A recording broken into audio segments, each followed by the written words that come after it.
Okay, welcome back everyone to the deep dive. Great to be here. Today we're jumping into the world of home clean energy systems, really trying to untangle the different parts. Yeah, the panels, the inverters, the batteries, all that tech. Exactly.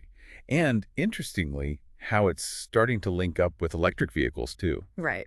Our guide for this is a specific independent review site.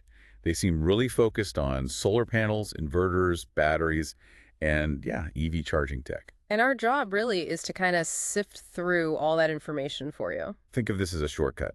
Exactly. We're pulling out the key takeaways, the essential stuff you need to grasp about these components based on what they found, without you having to read, dozens of It reviews. looks like a solid source. Yeah. Lots of detailed guides, comparisons focused on quality and performance in clean energy. They seem to do the groundwork. They really dig into the details, yeah. All right, so let's start at the beginning of the energy journey. On the roof, usually, Solar panels. Can't have solar energy without them. they're the first step, capturing the sunlight. And the source seems to spend a lot of time on panels, looking at them from different angles. They talk about best quality, most efficient, most powerful. Yeah, that distinction between efficient and powerful is interesting. I saw those specific reviews mention like most powerful solar panels 2025 and most efficient solar panels 2025. So what's the difference there, according to the source? Isn't powerful just better? Well, not always, apparently. Their analysis suggests powerful means the highest total energy output under like standard test conditions. Okay. But efficient is about how much power they generate for their size per square foot, essentially. Ah, right. So space matters. Hugely. The source points out if your roof space is limited, you really want the most efficient panels you can get to maximize generation in that small area. But if you have a huge roof, no shade. Then maybe just raw power output is your main goal. The source helps clarify that trade-off, which is pretty useful. And they're not just looking at current models, but also latest solar panel technology. Yeah, keeping an eye on what's next. Plus, the practical stuff, like dealing with shade.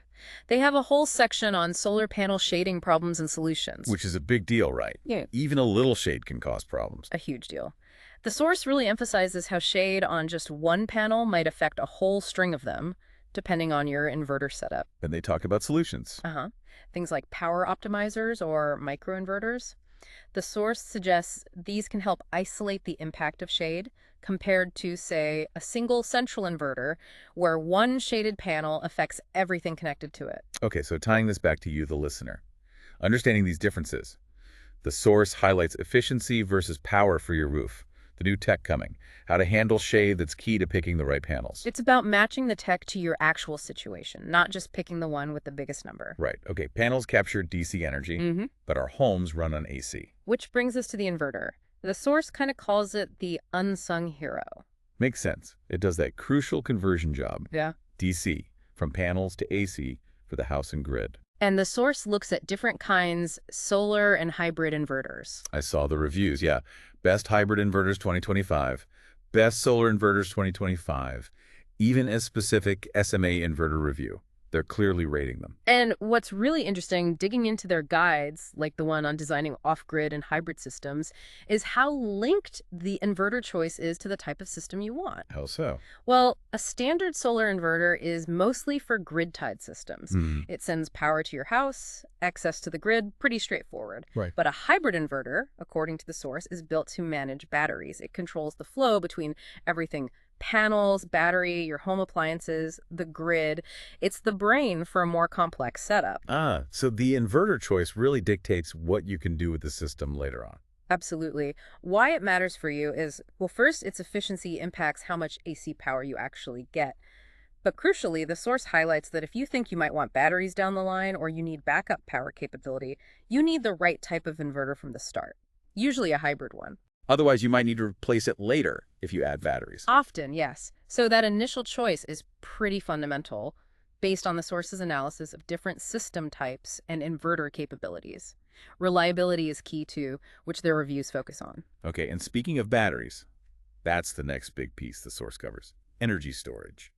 Right. Storing that solar power you generate when the sun's shining so you can use it at night or, during a power outage. And the source seems really focused here.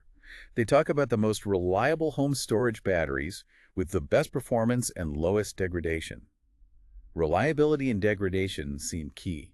Definitely. That recent review they mentioned, Best Home Solar Battery Systems from May 2025, seems to double down on those long-term factors. It's not just about capacity on day one. And they tackle the big question, should I get batteries? What's the takeaway from their guides? Well, the source suggests that, while maybe not strictly necessary for a basic grid-tied setup aiming purely for savings, batteries are essential if you want energy independence, backup power, or if you're going for a full hybrid or off-grid system. What does the source say makes a battery reliable or resistant to degradation? What should people look for? Their reviews seem to go deep into things like cycle life, basically, how many times you can charge and discharge it before it starts to lose significant capacity. Okay. And they also look at the underlying battery chemistry, the management system inside, stuff that affects how it handles heat, how fast it charges, how deeply you discharge it. All these things, the source says, impact how long it really lasts and performs. So why should you, listening now, care so much about battery details based on this source? Because batteries give you that energy security, that resilience, power during blackouts, using your own clean energy whenever you want. But the source makes it clear they're not all the same. Understanding their focus on reliability metrics like cycle life and how degradation works helps you choose a battery that's actually going to provide that value for many years. It's a big investment. You want it to last. Makes sense. Now this is where it gets really interesting. The source connects all this home energy stuff to electric vehicles. Ah, yes. EV charging. Yeah. And they're not just talking standard chargers. They get into bidirectional EV charging explained V2G, V2H, and V2L. Bi-directional. Okay, the name implies two ways. So V2G, V2H, V2L. Yeah. That means power doesn't just go to the car. Exactly. Vehicle to grid, vehicle to home, vehicle to load. The sauce explains how these systems allow your car's battery to send power back. Back where? Well, V2H means back to your house. V2L could be specific devices. V2G is back to the actual utility grid. The source reviews this tech in their bidirectional EV chargers review and also covers the best smart EV chargers, which might enable this. Wow.